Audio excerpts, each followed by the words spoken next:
You need to leave right now. Non-compliance is an infraction. Step aside. Do not touch me! What did you think was gonna happen? He hit my wife across the face and then stood there like he was proud of it. That was the moment something in me snapped. Before we go further, drop a comment and tell me which country you are watching from. My name is Marcus, and my wife is Talia. We had only lived in this neighborhood for 7 months, and I swear the HOA here must have been bored out of their minds. They sent more letters in half a year than the bank did during our entire mortgage process.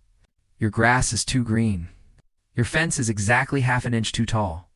Your welcome mat is the wrong shade of brown. At first, we laughed it off. Then about 3 months after we moved in, Talia told me a man had shown up claiming to be part of something called HOA compliance enforcement. Said he needed to check our living areas for unauthorized appliances. We both thought it was ridiculous. HOAs do not inspect microwaves. But the man came back the next week and the week after that. Each visit, he got bolder. First, it was knocking. Then it became banging. Then tapping on windows in the early morning. She told him every single time, "You are not coming inside." He kept insisting he had rights and that non-compliance was an infraction. When I asked to see his credentials, he always dodged. Said the HOA did not issue physical badges for safety reasons. That should have been the first red flag. This morning I was in the garage fixing a loose shelf panel. Talia stepped out to water the plants by the porch. That is when he appeared again. Uniform vest.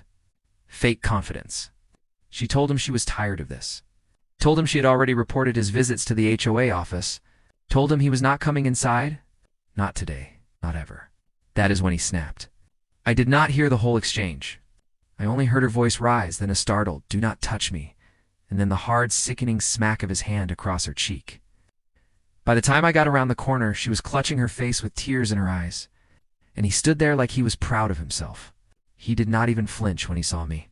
He just folded his arms and said, "Your wife is obstructing an inspection." Obstruction. Inspection. He really thought this was a game. I walked up, grabbed him by the vest, and felt my pulse go volcanic. No badge. No ID. Just the words HOA cop, cheaply printed on a vest he probably ordered online. "You are not an officer," I said, "and you are not walking away after hitting my wife." He smirked. Actually smirked. "I have every right to conduct an in-home inspection. Your wife obstructed it, and you will both be fined heavily for this." Then he pointed toward my door like he was still planning to walk inside. I slammed him back against the porch post so hard the wood cracked. Talia let out a shaky sob behind me. Hearing her cry like that made something ugly rise in my chest. Something I usually keep buried. Something this man should have prayed never surfaced. He tried pushing off the post again. "Move," he barked, like he had any authority left. "I am entering that home." I grabbed his right wrist, twisted, and drove his arm up behind his back. His scream tore through the neighborhood. He clawed at the siding with his free hand, kicking at my shin, desperate. The first snap came sharp and fast.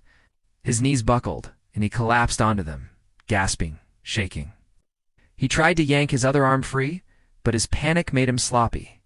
I took that arm too and bent it back. He begged then. Weak, pathetic pleas that sounded nothing like the man who had slapped my wife 10 minutes ago. The second crack was louder than the first. He screamed and went face first onto the concrete. I stood over him, chest heaving. "What did you think was going to happen?" I said quietly. "You put your hands on her." The street had gone completely silent. Neighbors stood frozen on their porches. Some had phones out recording. Others stared at Talia's swollen cheek.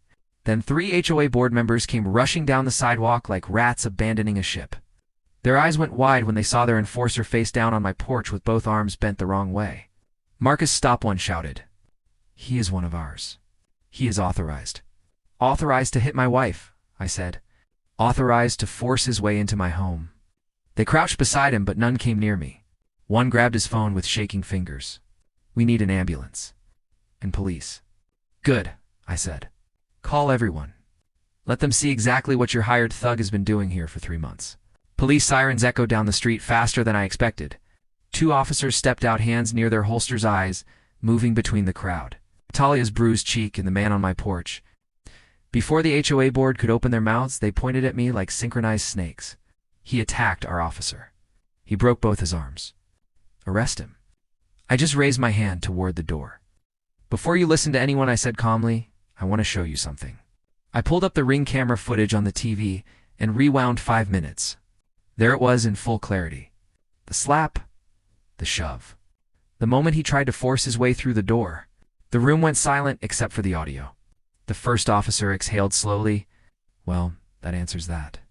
Back outside, their whole approach changed. One officer checked the vest and turned it inside out. No ID, he muttered. Match. No serial number. Nothing. The other officer shook his head. This is not law enforcement gear. This is cosplay. The HOA board went completely still. What is your name? The officer asked the man on the ground. Grant, he whimpered. Grant Lyle. Who do you work for? He raised a trembling finger at the board. Them. They hired me. They told me to do compliance checks to scare residents into paying fines. One board member panicked. He is lying. He misunderstood. But Grant kept talking, desperate to save himself. The president, Karen, forged the authorization documents. She told me to act like I had the right to enter homes. Said if people resisted to apply pressure, I repeated quietly. Talia flinched beside me. The officers stood up and looked at the board with ice in their eyes.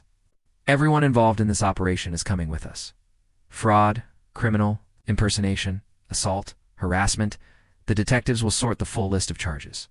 One board member burst into tears. Another tried to run, but 2 neighbors stepped into the sidewalk and blocked him. Nobody was protecting them anymore. Grant was loaded into the ambulance, cuffed to the stretcher. The board was handcuffed on my front lawn. Karen screamed the entire time. Nobody cared. When the officers came back to me, their posture had completely changed. Marcus, you are clear. This is textbook defense of your wife. You did what any husband would have done. Talia leaned into me, exhausted and finally safe. Within a week, the entire community turned on the HOA. Emergency elections, lawsuits, public apologies. The whole operation collapsed overnight. People who once ignored us stopped us on the street to say thank you for exposing what nobody had dared to question. By the end of the month, every board member faced criminal charges. Grant spent 9 weeks in the hospital while doctors rebuilt his shattered arms and repaired the ligament damage in both shoulders.